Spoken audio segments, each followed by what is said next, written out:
اعوذ باللہ من الشیطان الرجیم بسم اللہ الرحمن الرحیم رب اشرح لی صدری ویسر لی امری واحلل عقدۃ من لسانی یفقہوا قولی ربی زدنی علما۔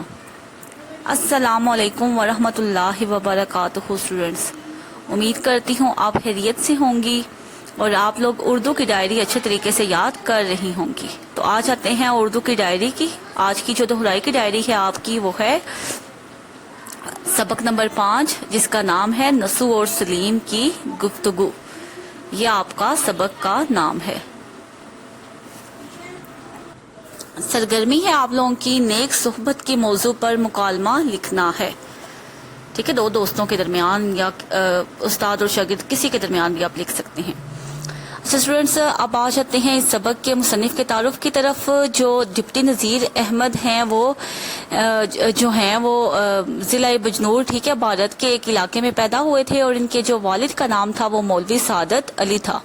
ابتدائی تعلیم والد سے حاصل کرنے کے بعد دلی آ گئے، جہاں مولوی عبدالخالق کے شاگرد ہوئے اور بعد میں دلی کالج میں داخلہ لے لیا۔ اچھا، آپ لوگوں کے اسلوب بیان کی طرف آ جاتے ہیں۔ آپ کے ناول اصلاحی انداز کے حامل ہیں، کیونکہ ان سے انہوں نے مسلمانوں کی اصلاح کا کام لیا۔ اچھا جی، جو ڈپٹی نذیر احمد کے جو ناول ہیں، ان کی مقصد پسندی نے ناول کے فن کو کسی حد تک متاثر کیا ہے، لیکن یہ مقصدیت ان کے اسلوب بیان کی لطافت اور چاشنی کو ختم نہیں کرتی۔ لطافت یعنی کہ اس کی جو پاکیزگی ہے اور جو چاشنی مٹھاس کو ختم نہیں کرتی۔ ان کی زبان علمی بھی ہے اور عوامی بھی ہے۔ اچھا جی، معاشرتی لطافتوں کے آئینہ دار محاوروں کے استعمال کا انہیں ملکہ مہارت حاصل تھی۔ اچھا جی، نذیر احمد دہلوی کا جو شمار ہے وہ اردو کے ارکان خمسہ میں ہوتا ہے۔ آپ اردو کے پہلے ناول نگار ہیں۔ آپ کے ناولوں میں مرات العروس، بنات النش، توبۃ النسو، فسانہ مبتلا اور ابن الوقت زیادہ اہم ہیں۔ یہ آپ کے جو ہیں وہ کچھ ناولوں کے نام ہیں، اور آپ کا جو ناول ہے جس سے یہ آپ کا سبق ماخوذ کیا گیا ہے وہ ہے توبۃ النسو۔ اسی ناول سے آپ کا جو یہ سبق ہے نسو اور سلیم کی گفتگو یہ لیا گیا ہے۔ تو یہ آپ لوگوں کو سارا جو سا ہے وہ میں نے بتایا ہے، ٹھیک ہے؟ ڈپٹی نذیر احمد جو ہے 1831 کو پیدا ہوئے تھے اور 1912 کو انہوں نے وفات پائی تھی۔ اور اس کے بعد جو ہے وہ آپ کو میں نے اسلوب بیان بتایا ہے۔ آپ نے اسلوب بیان جو ہے وہ اچھے طریقے سے یاد کرنا ہوتا ہے، کیونکہ جب آپ سلیس اردو کرتے ہیں تو اس میں آپ جب سیاق و سباق لکھتے ہیں تو اس میں تھوڑا سا مصنف کا حوالہ بھی دینا ہوتا ہے۔ تو اگر آپ مصنف کا حوالہ دیں گے تو آپ کا جو تاثر ہے وہ اچھا پڑے گا، ٹھیک ہے؟ تو آپ یہ جو اس کا اسلوب بیان ہے وہ اچھا یاد کریں، اور جو تصانیف کے نام ہیں، ٹھیک ہے، وہ میں نے آپ کو بتا دی ہے۔ ان کے جو ناول ہیں ان کے نام، یعنی کہ آپ کے MCQs میں بھی کچھ کوشچنز آ جاتے ہیں، تو آپ نے سبق کے اندر سے جو ہے وہ کوشچنز بنانے ہیں، سوالات بنانے ہیں، اور پھر ان کو یاد کرنا ہے۔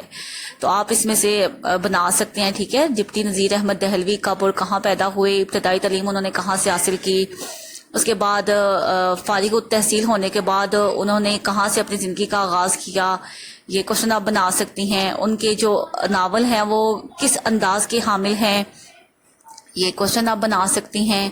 اس کے بعد اسلوب بیان کا آپ کوشچن بنا سکتی ہیں، اور اس کے بعد آپ نذیر احمد دہلوی کے آپ ناولوں کے نام کا بھی کوشچن بنا سکتی ہیں۔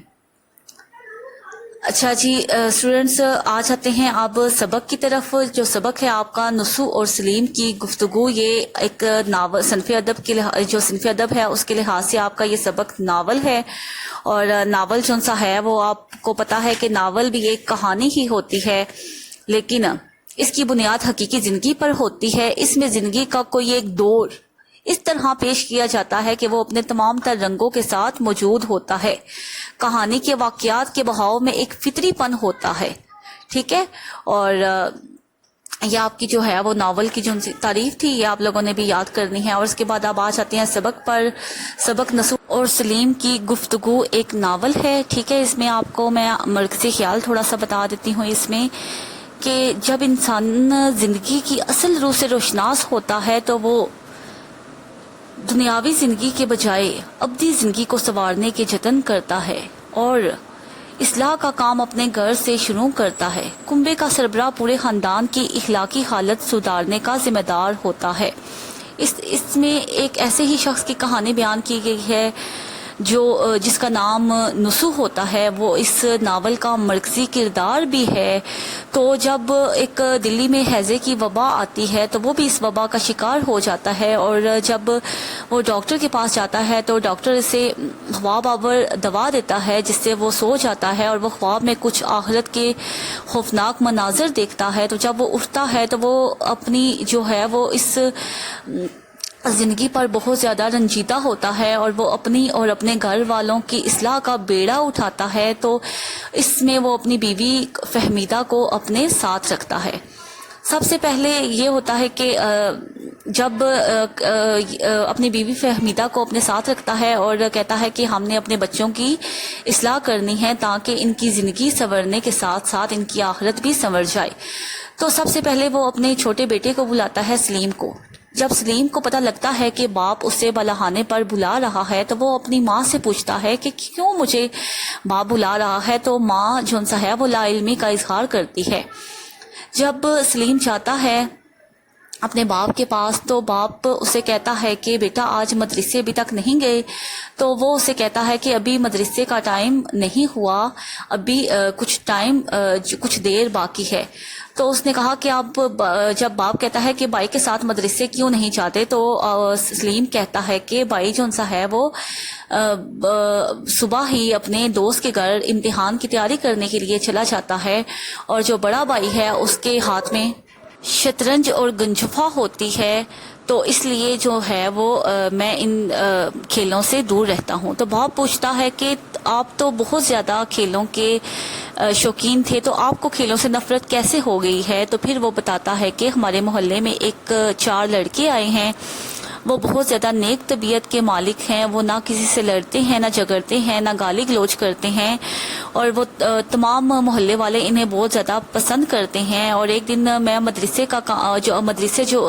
سے مجھے جو اموختہ ملا تھا, یعنی کہ جو گھر کی ڈائری ملی تھی, وہ مجھے یاد نہیں تھی. تو استاد صاحب نے کہا کہ یہ 4 لڑکے آپ کے محلے میں رہتے ہیں, تو آپ ان کے گھر جا کر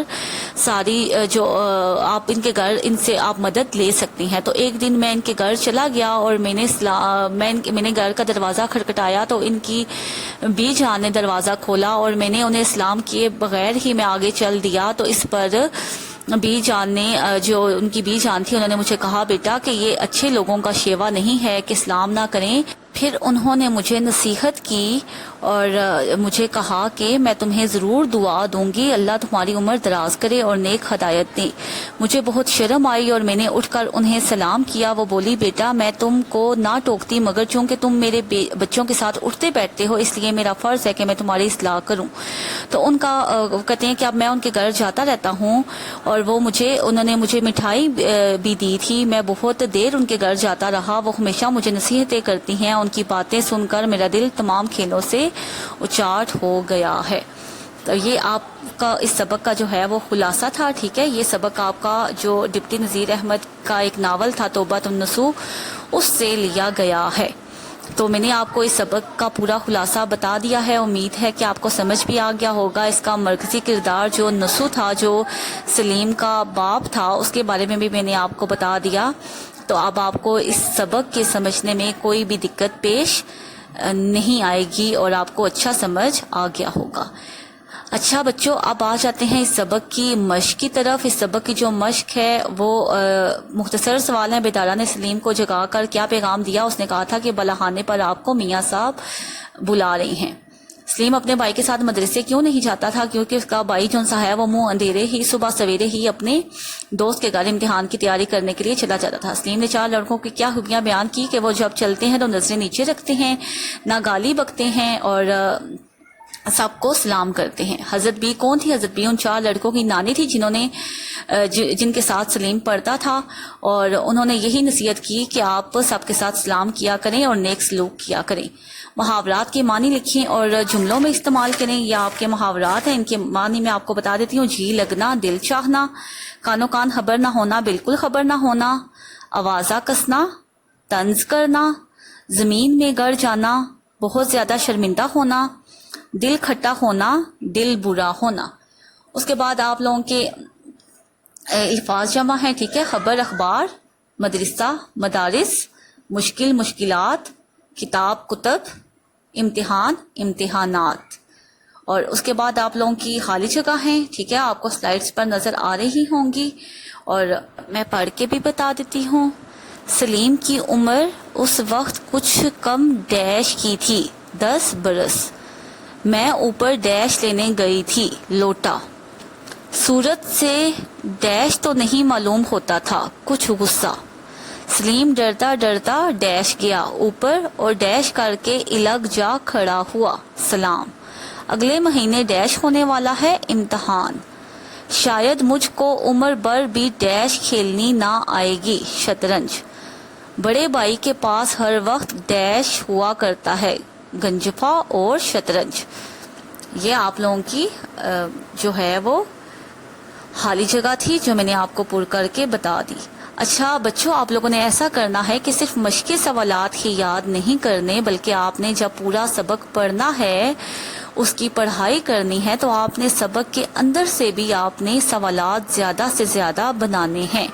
کیونکہ آپ کو پتا ہے کہ جو بورڈ میں جو مشقی سوالات ہیں وہ کم ہی آتے ہیں، سبق کے اندر سے زیادہ آتے ہیں، تو آپ نے سبق کے اندر سے زیادہ سوالات بنانے ہیں. اچھا بچوں، اب یہ والی میں نے آپ کو پڑھ کے بتا دی. اب اس کے بعد درست جواب کی نشاندہی کریں. سلیم کو آ کر کس نے جگایا؟ بیدارہ نے. میاں اکیلے بیٹھے کیا کر رہے تھے؟ کتاب پڑھ رہے تھے. ماں کی گود میں لڑکی سوئی تھی. سلیم ڈرتا ڈرتا اوپر گیا. اکثر کون گھبرایا کرتا تھا؟ مبتدی. کھیل کے پیچھے کون دیوانہ بنا رہتا تھا؟ سلیم. اور ناول کی آگے تعریف ہے. ناول کی تعریف میں نے آپ کو پہلے بھی بتا دی ہے کہ ناول وہ کہانی ہے جس کی بنیاد حقیقی زندگی پر ہوتی ہے، اور اس میں زندگی کا کوئی ایک دور اس طرح پیش کیا جاتا ہے کہ وہ اپنے تمام تر رنگوں کے ساتھ موجود ہوتا ہے. اچھا بچوں، آپ لوگوں کو سبق اچھی طرح سمجھ آ گیا ہوگا. آپ اس کی ڈائری کی طرف آ جاتے ہیں. ڈائری آپ نے سبق نمبر 5 مکمل یاد کرنا ہے، اور اس کی جو مشق ہے اس میں مشق کے سوالات آ جاتے ہیں، اور یہ آپ لوگوں نے اچھے طریقے سے لکھنے ہیں اور کیلیگرافی رائٹنگ میں ہی لکھنی ہے. لیکچر کا اختتام دعا پر کرتے ہیں. سبحانک اللہم و بحمدک، اشہد ان لا الہ الا انت، استغفرک و اتوب الیک. اللہ حافظ.